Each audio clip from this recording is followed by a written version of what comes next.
अभिवादन स्वीकार कीजिए ब्रजेश मिश्रा का और आप देखना शुरू कर चुके हैं द डिबेट। बहनों भाइयों, उत्तर प्रदेश में राजनीतिक माहौल पूरी तरह से बदल चुका है। उत्तर प्रदेश में समाजवादी पार्टी और कांग्रेस के गठबंधन के समक्ष बीजेपी की भी चुनौती है। भारतीय जनता पार्टी इस वक्त उत्तर प्रदेश में जो लोकसभा चुनाव के नतीजे आए हैं उसमें बीजेपी को उसके आशानुरूप करारी शिकस्त, हालांकि उम्मीदें उसकी ज्यादा थी लेकिन यूपी में उन्हें बड़ी करारी शिकस्त का सामना करना पड़ा। तो अब उत्तर प्रदेश में दो तीन बातें अहम हो गई हैं। यहाँ 9 सीटें विधायकों के रिक्त हो गई हैं, जो मेंबर ऑफ पार्लियामेंट बन गए हैं उनके इस्तीफे से 9 सीटें खाली हो गई हैं। अगली भिड़ंत इन 9 सीटों पर होने वाली है और उससे भी ज्यादा इंपॉर्टेंट कि अखिलेश यादव अब जब दिल्ली जा रहे हैं तो उत्तर प्रदेश कौन संभालेगा, और आने वाले वक्त में अब जब 27 की तैयारियां शुरू होंगी तो उत्तर प्रदेश का माहौल क्या होगा। समाजवादी पार्टी और उनका गठबंधन का सहयोगी कांग्रेस के साथ भारतीय जनता पार्टी उत्तर प्रदेश में आमने सामने हैं। आज चर्चा इसी विषय पर होगी। बहनों भाइयों, लोकसभा चुनाव के नतीजों ने उत्तर प्रदेश का राजनीतिक वातावरण पूरी तरह से बदल दिया है। उत्तर प्रदेश में मुकाबला बिल्कुल आमने सामने का है। जो एक तीसरा कोण हुआ करता था बहुजन समाज पार्टी, वो धीरे धीरे इरेलीवेंट होती जा रही है। हमने कल की डिबेट में भी ये डिस्कस किया कि 30% वाली पार्टी आज 9% वोट शेयर पर सिर्फ खड़ी है, एक एमएलए, कोई सांसद नहीं। तो बहुजन समाज पार्टी का वोट बटा और इसका लॉयन शेयर किसे मिला? गठबंधन को। गठबंधन में भी किसको? समाजवादी पार्टी को। समाजवादी पार्टी अब एक बहुत बड़ी चुनौती बीजेपी के समक्ष प्रस्तुत कर रही है। हार के बाद भारतीय जनता पार्टी में आपसी कलह है, झगड़े शुरू हो गए हैं, आरोप प्रत्यारोप का दौर शुरू हो गया है। लेकिन बीजेपी ने अभी तक कोई भी समीक्षा नहीं की, कोई भी अध्ययन नहीं किया, किसी से कुछ पूछा नहीं, सब कुछ उसी तरह एज इट इज, जैसे उनकी गाड़ी डैमेज हुई थी एक्सीडेंट में बैडली, उसी हाल में फिलहाल छोड़ रखा है। किसी ने गाड़ी को हाथ भी नहीं लगाया कि ये गाड़ी इतनी जबरदस्त दुर्घटना की शिकार क्यों हुई। बहनों भाइयों, अब जब राजनीति में परिवर्तन हो रहा है तो उत्तर प्रदेश में आमने सामने की लड़ाई में भी सेनापतियों में परिवर्तन होगा। अखिलेश यादव जा रहे हैं दिल्ली। अब वो लोकसभा में अपने 37 मेंबर ऑफ पार्लियामेंट्स की कमान संभालेंगे। तो उत्तर प्रदेश में 2 बड़े पद रिक्त हुए हैं अपोजिशन से।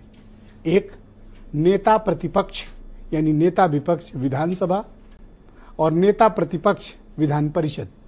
वहां समाजवादी पार्टी के पास विधायकों की संख्या एमएलसी के कम थी, इसलिए वहां उनको ऑफिशियली पद नहीं मिला। अब उनके एमएलसी बढ़ गए हैं, अब उन्हें नेता प्रतिपक्ष परिषद का पद मिलेगा। लेकिन सबसे अहम है नेता प्रतिपक्ष विधानसभा। कौन कौन विकल्प हो सकता है? 3 महत्वपूर्ण विकल्प हैं जिनमें अखिलेश यादव को चयन करना है। नंबर 1, शिवपाल यादव, पार्टी के सबसे कद्दावर नेता, जनरल सेक्रेटरी, प्रदेश अध्यक्ष रहे हैं और हर मुश्किल हालात में समाजवादी पार्टी को निकालकर सामने लाते हैं। सपा के लिए वो बड़े शुभ रहते हैं, जब रहते हैं तो समाजवादी पार्टी को काफी फायदा भी मिलता है। क्या शिवपाल यादव नेता प्रतिपक्ष होंगे? अखिलेश यादव उन पर वापस भरोसा जताएंगे?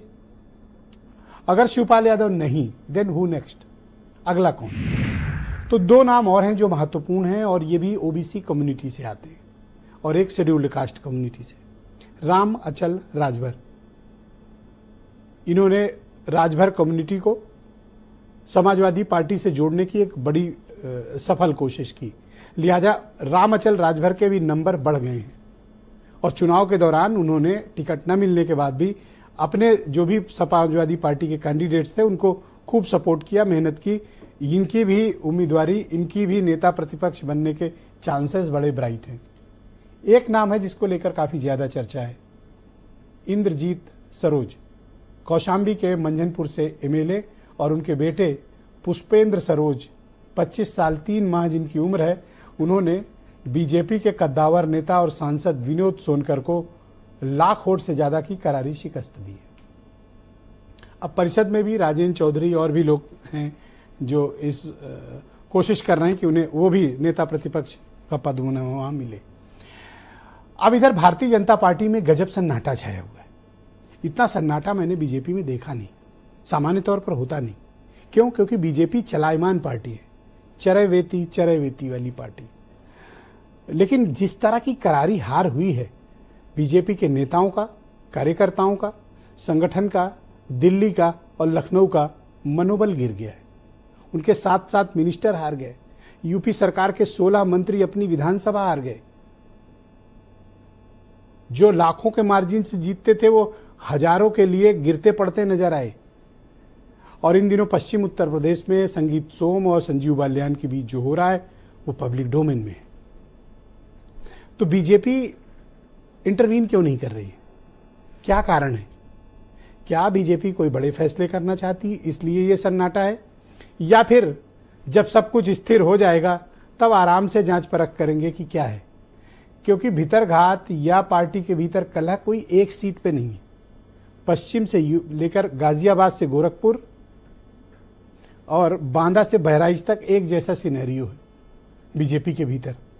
अब अगली चुनौती उसे सामना करना पड़ेगा समाजवादी पार्टी की, जब 9 एमएलएस के बाई इलेक्शंस होंगे।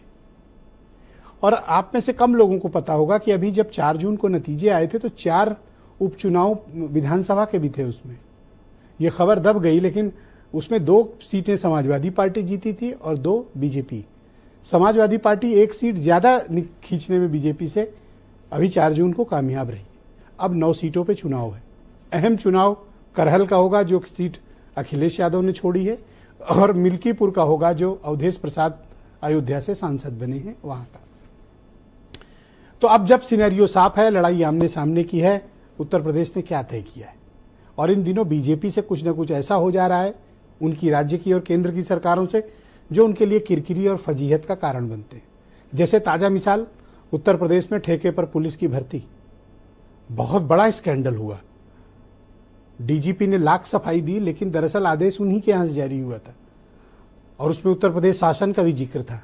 इस फजीहत से अभी उबर नहीं पाई है और डेली का डेली कुछ ना कुछ ऐसा होता है जो उनके लिए चिंता और परेशानी का कारण है, और विपक्ष का मनोबल बढ़ा हुआ है। आज चर्चा हम इन्हीं विषयों पर करने वाले हैं। आप कुछ स्टेटमेंट सुन लें, फिर आज की डिबेट को हम आगे बढ़ाएंगे। देखिए, समाजवादी पार्टी में जिसको भी जिम्मेदारी मिलती है उसकी एक जिम्मेदारी तय हो जाती है कि सड़क से लेकर के सदन तक वो पीडीए, दलितों, शोषितों, वंचितों की आवाज जो है वो सदैव उठाती रही है, आगे भी उठाती रहेगी।